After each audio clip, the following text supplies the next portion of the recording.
Now there is another way to play this instrument that is equally as simple and equally as easy to learn. And that's the old-fashioned dulcimer style, what I'm going to call the original dulcimer style.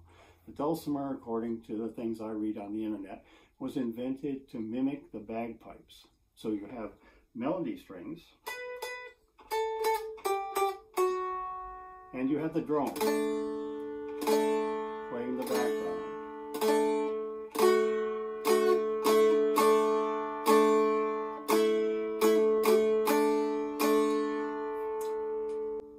That's a very simple method.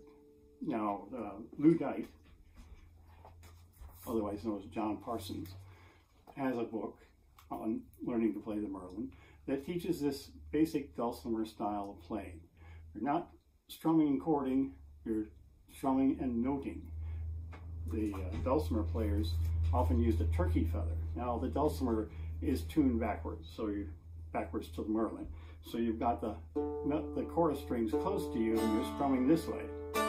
And you're pushing your fingers down on the neck of the instrument as though it were piano keys, for instance, in order to change the notes and the chords. This instrument can be played the same way, except you're going to note the melody out on the top two chorus strings. The first song in this book is Go Tell Aunt Rhody. My wife is a Suzuki piano teacher. One of the very first songs that Suzuki piano students learn is Go Tell Aunt Rhody. So I've heard Go Tell Aunt Rhody most days of the week for the last 20 years. Sometimes seems like.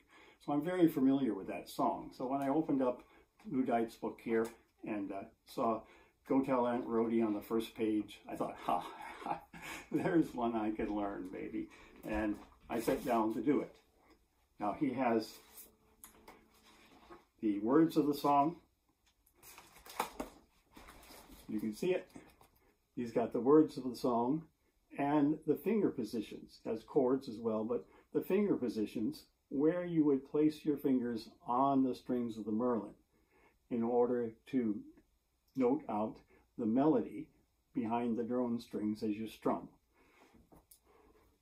The one thing this book lacks is any instruction on which fingers to use, how you actually place your finger on the neck in order to make these changes. I wrote a little note to John Parsons after I received the book, and I said that would be very helpful if you could give us some instruction on that.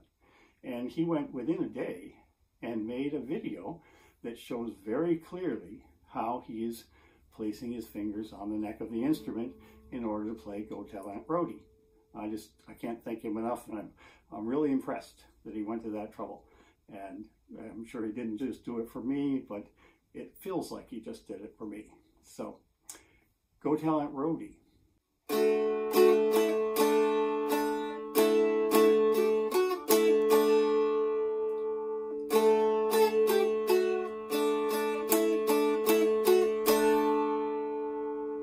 Not very good yet, but I'm getting it.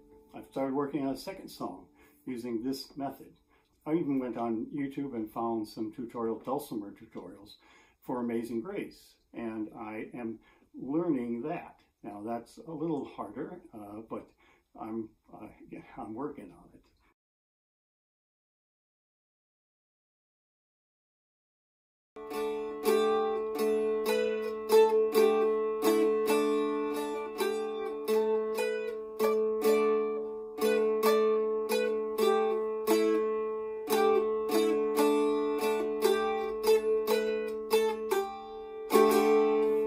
Something like that.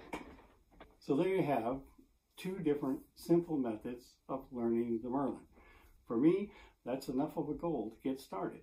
And it's achievable in a reasonable amount of time so that I can feel good about what I'm doing and get on with learning this instrument. Now, eventually, I may be flat picking. I doubt it, seriously, but eventually I might be, or playing in lead guitar style. But for now, it's enough just to be able to strum, chord, sing, play out the melody on the melody lines, and have some fun with it. That's what it's all about. It's about having fun.